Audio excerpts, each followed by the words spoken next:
जुड़ना चाह रहे हैं, उनसे हटना चाह रहे हैं पार्टी। तो इसलिए इस काम के लिए राजेश सुरैया जी आपके बीच में वो अपने विचार रखेंगे। थैंक यू, धन्यवाद।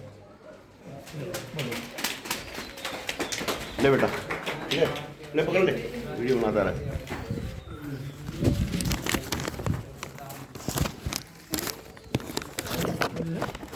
साथियों, आप सभी लोगों को प्रणाम नमस्कार करते हुए आज चुनाव प्रचार का आखिरी समय है।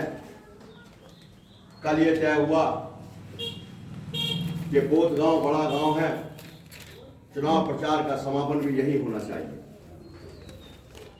तो तय हुआ, सब लोगों को सूचना दी। अब जितने लोग आ गए उनका स्वागत है, बाकी लोग अपनी खेती में है, मजबूरी है क्योंकि मौसम का गड़बड़ है, तो इसलिए कोई दिक्कत की बात नहीं है। आप लोग आए, आपका बहुत बहुत धन्यवाद। मैं तो केवल आपको इतना बताने के लिए आया हूं कि देश की आज़ादी को 76 साल हो गए। देश की आज़ादी को 76 साल हो गए। उन 76 सालों से तुम लोग वोट देते चले आ रहे हो। जब तुम्हारे बाबा ने वोट दिया, तो सबसे पहले तुम्हारा जो संविधान में लिखा हुआ हिस्सा था, जो भारत के संविधान में आपका हिस्सा लिखा गया, तुरेहा जाति के नाम से आरक्षण लिखा गया, तुम्हारी जाति बदलकर तुम्हारे हिस्से पर चोट की गई। ठीक बात है, गलत कह रहा हूँ? जाति बदल करके तुम्हारे हिस्से पर चोट की गई। और ये चोट तुम्हारे हिस्से पर नहीं की गई, ये चोट बाबा साहब भीमराव अंबेडकर की जाति महाजाति के लोगों पर भी की गई। पश्चिमी उत्तर प्रदेश के अंदर 1891 की जनगणना में महार और तुरेहों की आबादी 10 लाख थी, लेकिन वो आबादी कहाँ चली गई? वो आबादी कहाँ विलुप्त हो गई? वो आबादी क्या पाकिस्तान चली गई या अंग्रेज अपने साथ ले गए? लेकिन मित्रों, ना अंग्रेज अपने साथ ले गए, ना वो पाकिस्तान गए। हुआ ये कि जब आरक्षण लागू हुआ, तो आरक्षण लागू करने पर एक नीति बनी कि हमको किसको आरक्षण देना है, किसको आगे बढ़ाना है, कौन वोटर संगठित है। तो देखा कि हमारा वोट संगठित नहीं था, हमारा वोटर संगठित नहीं था, जाटा भाइयों का वोटर संगठित था। इसलिए 66 जातियों का जो आरक्षण था वो संगठित होकर के उनके पास जाने लगा।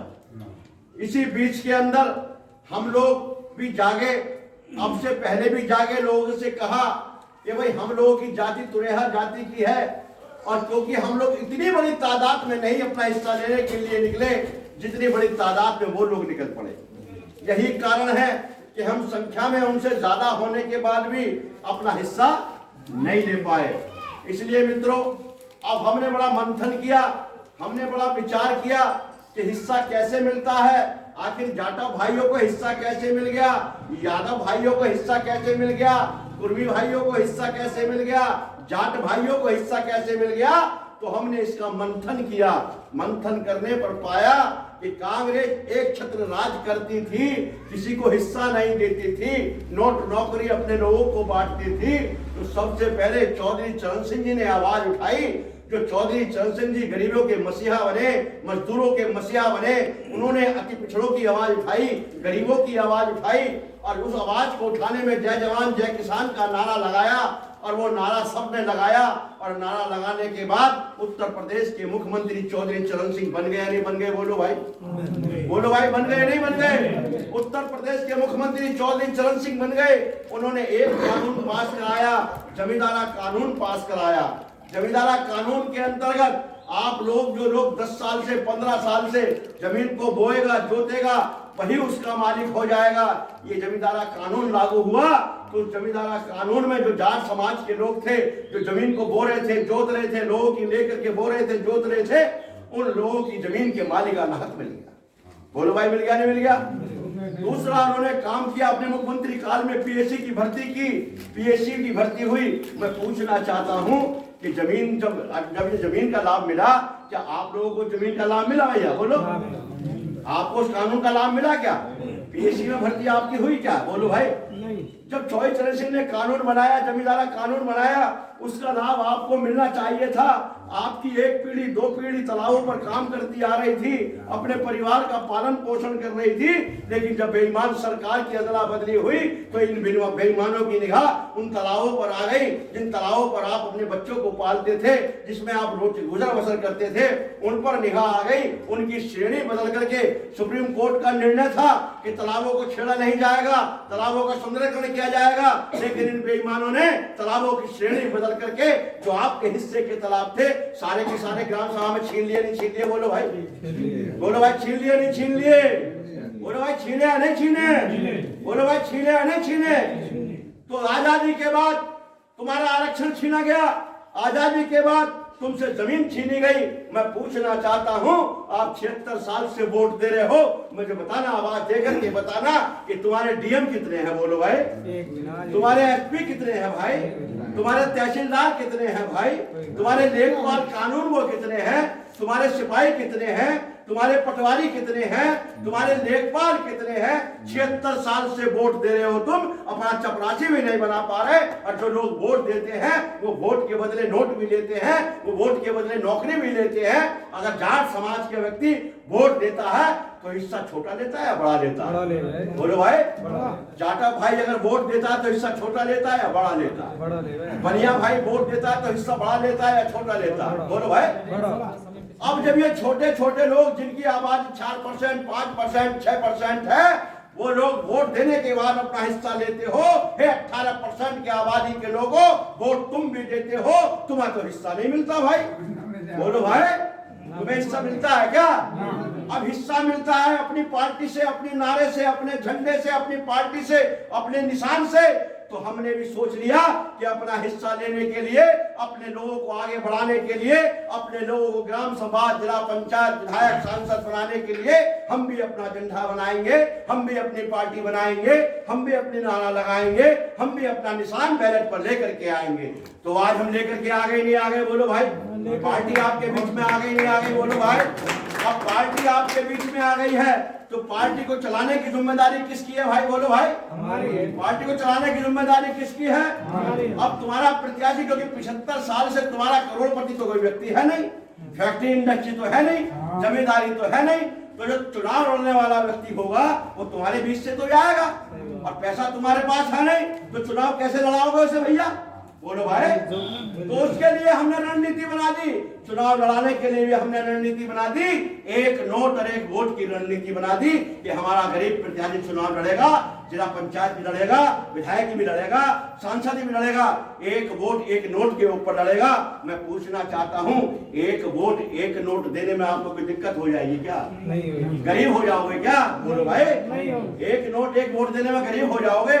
नोट आपकी मर्जी, 10 का दो, 20 का दो, 50 का दो, 100 का दो, जितना मर्जी, वो तुम्हारी इच्छा पर निर्भर करता है, उस पर कोई जबरदस्ती नहीं है। पार्टी तुम्हारी बनी है, इसको पार्टी को चलाना भी तुम्हें है, यहाँ प्रत्याशी भी तुमको लड़ाना है। अगर तुमने प्रत्याशी बना करके, लड़ा करके विधायक बना दिया तो किसका काम करेगा भाई? बोलो भाई, अगर जिला पंचायत बना दिया 10 रुपए दे करके तो वो किसका काम करेगा? विधायक बना दिया किसका काम करेगा? सांसद बनेगा किसका काम करेगा? तो यदि अपना काम कराना चाहते हो, अपने मजबूती से हक और आवाज उठाना चाहते हो, तो अपने प्रत्याशी को वोट से और नोट से मदद करना सीख लो। दूसरे लोगों से सीख लो कि जब वो गांव के अंदर जाता है तो उसका किस तरीके से स्वागत किया जाता है, किस तरीके से घुमाया जाता है, उसको किस तरीके से मदद की जाती है। दूसरे लोगों से सीख लो, आप लोग जाते होंगे। लेकिन मित्रों, यहाँ तो उल्टा होता है। वो जानते हैं कि समाज है, पिछड़ा हुआ समाज है, शिक्षा नहीं है इसके अंदर, अपनी वोट की कीमत नहीं जानता। वो तेरी वोट आता है, एक ठेकेदार आता है, तुझे 1 पौवा 2 पौवा 4 पौवा 5-4 दिन खिला देता है और तेरी वोट को ले जाता है। बोलो भाई, तो नहीं कह रहा? वो तेरी वोट को ले जाता है और तेरी वोट को ले जाकर तू सोच रहा है कि मैंने 4 दिन पौवा पी लिया, खुश हो लिया। वो तुझसे पैसे कैसे वसूल करता है, मैं बता रहा हूं कैसे वसूल करता है। कि जो तेरे पास बोतल लेकर के आया, शराब लेकर के आया, वही तो ठेकेदार हुआ। जब तेरा कोई वाद विवाद आपस में हो गया, झगड़ा हो गया, तो बचाने के लिए किसके पास जाएगा? बाबूजी के पास जाएगा ना। और जब बाबूजी के पास जाएगा तो बाबूजी तेरे चूतरों पे 4 डंडे लगवाएगा, तुझसे 5000 रुपए थानेदार को। बोलो भाई, बउए कितने पिए थे? 5। डंडे कितने लगे? 5। रुपए कितने गए? तो भाई घाटे का सौदा है नफे का सौदा है? बोलो भाई, पौवा पी के नफे का सौदा है घाटे का सौदा है? तो आगे नफे का सौदा करना है घाटे का सौदा करना है? बोलो भाई, अगर नफे का सौदा करना है तो अपने प्रत्याशी को मजबूती से लड़ा दो, अपने एक एक वोट की गिनती करा दो। लोग कहते हैं जनगणना कराओ, जनगणना कराओ, जनगणना कराओ। मैं कहता हूं जनगणना का इससे बड़ा साधन कोई हो नहीं सकता। अपने वोट की गिनती करा दो, यही जनगणना है। यदि आपने वोट की गिनती करा दी, राजेश तुरैया चुनाव लड़ रहा है, सुरक्षित सीट से चुनाव लड़ रहा है, सुरक्षित सीट से चुनाव लड़ रहा है, तो मैं प्रयास करूंगा। मैंने पहले भी बैठे हुए हैं, मैंने भी पहले भी कमी नहीं छोड़ी, लेकिन जब संघर्ष बंद हो गया तो सारा हिस्सा रुक गया। अगर संघर्ष जारी रहता तो तुरैया जाति का प्रमाण पत्र सबको मिल गया होता। लेकिन मेरे मित्रों, यहाँ संघर्ष रोक दिया गया। उसका परिणाम यह हुआ कि सुरक्षित सीट है, मुझे आरक्षण प्राप्त है, मुझे अनुसूचित जाति का प्रमाण पत्र प्राप्त है, मैं चुनाव लड़ रहा हूं। पहली बार उत्तर प्रदेश के अंदर 2 लोग तुरैया जाति के चुनाव लड़ रहे हैं। एक राजेश कश्यप शाहजहांपुर से लड़ रहा है, एक राजेश तुरैया बुलंदशहर लोकसभा से लड़ रहा है। तो साथियों, ये बड़ी बात है या छोटी बात? बड़ी बात है, छोटी बात है। अगर आपने गिनती करा दी अपनी वोटों की, तो विश्वास दिला करके चाहता हूं आपकी समस्याओं का समाधान कराने के लिए मैं घुटने की जोर लगा दूंगा, एड़ी चोटी का जोर लगा दूंगा। अपने बच्चों को सिपाही दरोगा बनाने के लिए, एसपीडीएम बनाने के लिए घुटनों का जोर लगा दूंगा, पूरी ताकत लगा दूंगा जितनी मेरी ताकत है। और मैं अनुसूचित जाति का प्रमाण पत्र जो भारत के संविधान में आपको अधिकार मिला है, उसको आपको दिलाने का मैं प्रयास करूंगा, उसके लिए संघर्ष करूंगा।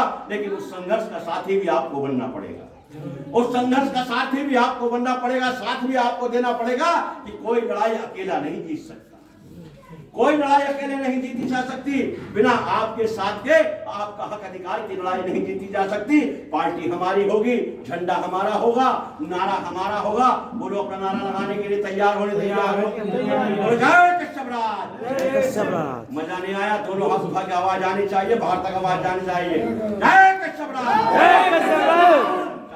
वीडियो में जो हाथ उठाए, जय कश्यप राज, जय कश्यप राज, जय कश्यप राज, जय कश्यप राज, जय कश्यप राज, जय कश्यप राज, जय कश्यप राज, जय कश्यप राज। ये पूरी ताकत से नारा इसलिए लगवाया जाता है जिससे तुम्हें जोश आ जाए। जो जोश ठंडा पड़ा हुआ है, बेईमानों ने तुम्हारा हिस्सा खाया हुआ है, आपके अंदर जोश आना चाहिए कि हमें अपना हिस्सा लेना है, अपने हिस्से के लिए लड़ना है, अपने हिस्से के लिए काम करना है, अपने हिस्से के लिए वोट देनी है।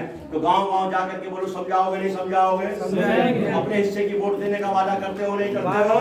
बोलो, जय कश्यप राज, जय कश्यप राज, जय कश्यप राज, जय कश्यप राज, जय कश्यप राज, जय कश्यप राज। एक नोट एक वोट देने का ही वादा करते हो नहीं करते हो? बोलो भाई, करते हो या नहीं करते हो? वोट मिलेगा या नहीं मिलेगा? नोट मिलेगा या नहीं मिलेगा? नोट मिलेगा या नहीं मिलेगा? नोट मिलेगा या नहीं मिलेगा? मिलेगा। इसी के साथ जय कश्यप राज, जय कश्यप राज, जय कश्यप राज। बढ़िया।